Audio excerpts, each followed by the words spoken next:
Every one of us has our own way of seeking inspiration, our own way of feeling alive. For us, that meant embarking on a journey to explore the world, to discover new places and cultures, to experience the wonders of nature and the richness of humanity. But this video is not about telling you what we did. It's about showing you through the lens of our camera.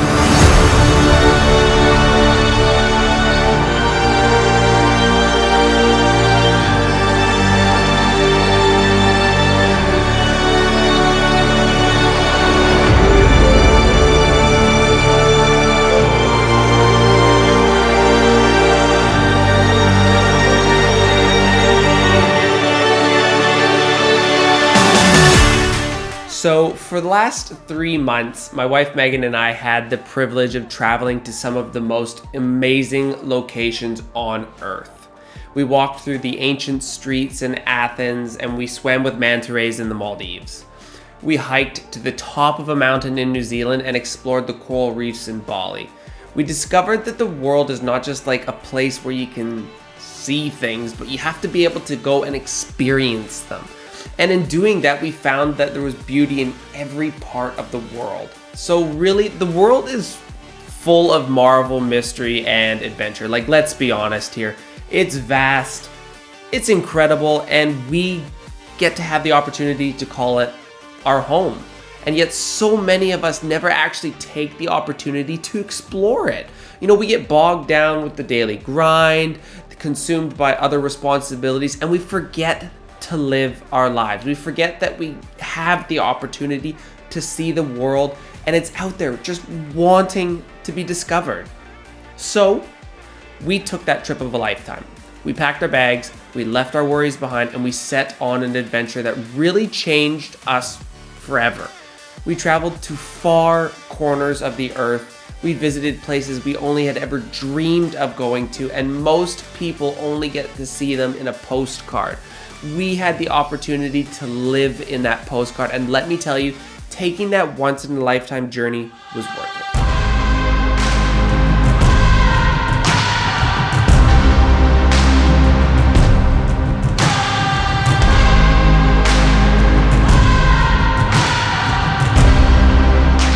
So Bali.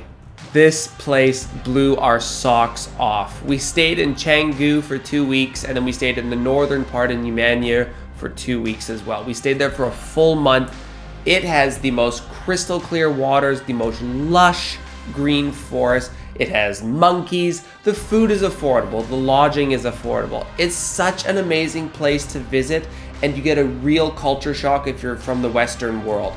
It definitely changes your perspective on how you can live your life, and it gives you a lot of humbleness when you meet the other people there. The Balinese people are such kind people, and if you have the opportunity, make sure to put this as a destination on your life, on your bucket list to go to. So Chamonix, this place is found in the French Alps, and it's a literal winter wonderland. But that doesn't have to stop you from going there in the summer. That's when we went there. There's mountain biking. You can go on a train that takes you up a glacier mountain and walk through a glacial cave.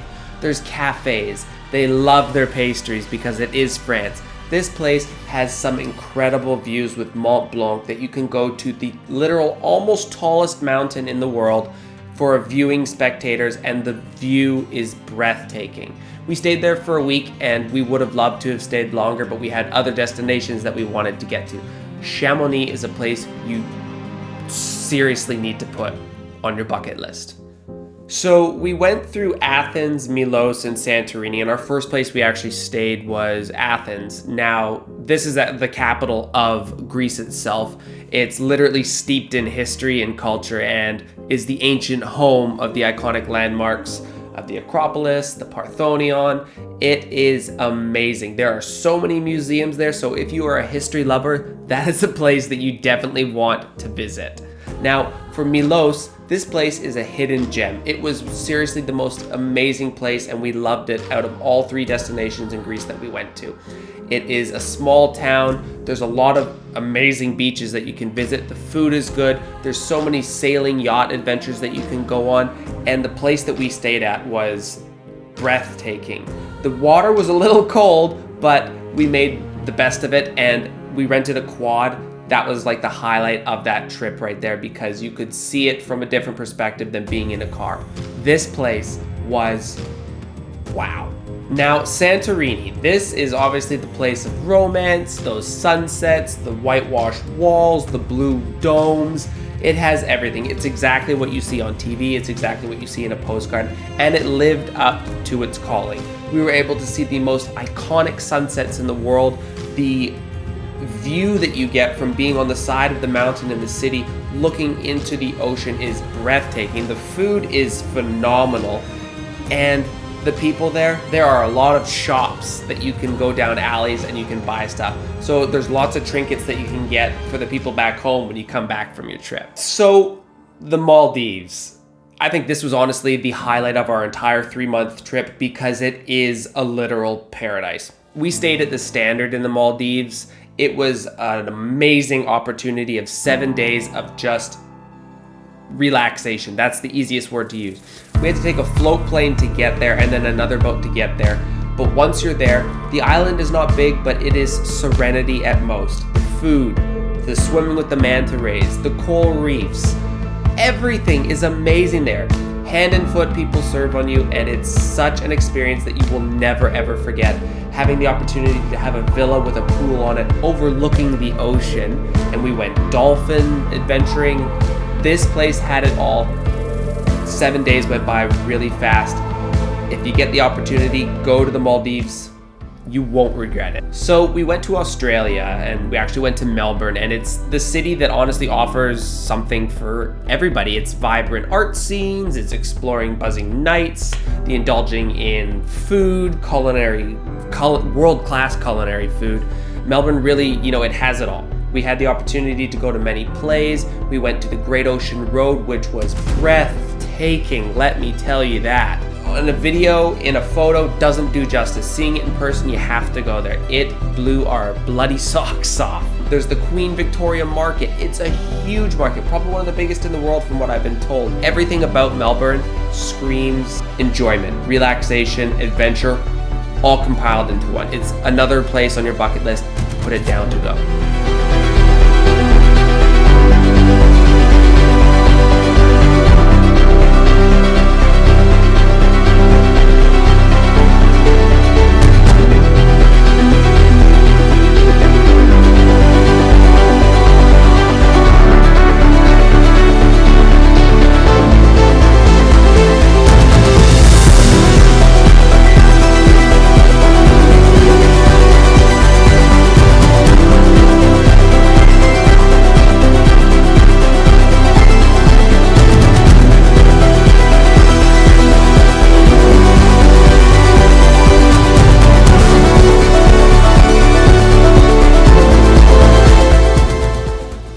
The final part of our trip was in New Zealand. We got the opportunity to visit the south end, the middle, and the north end. We got to see Auckland. We got to see Russell on the the north end. And then we got to go to Hobbiton. If you're a Lord of the Rings fan, this place is, it was so amazing to see the set that Peter Jackson made for Lord of the Rings. And I'm a huge fan, so seeing the Hobbiton, amazing.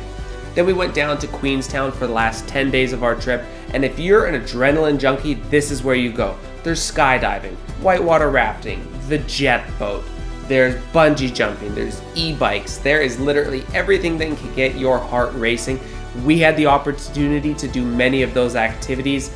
It was honestly the highlight of our trip, the highlight of the way to end our trip. I absolutely fell in love with New Zealand. I would go back there in a heartbeat. Put that place on your list, on your bucket list. It's one of the top 3 in the world you should go and visit. The tropical greenery, the oceans, the weather. It's an incredible place to go. So if you're sitting there wondering if you should take the trip, wondering if it's worth it, if it's worth the money, the effort, let me tell you, it absolutely is. Don't let fear hold you back. Don't let the unknown scare you. Take that leap of faith. Trust me, it'll be worth it.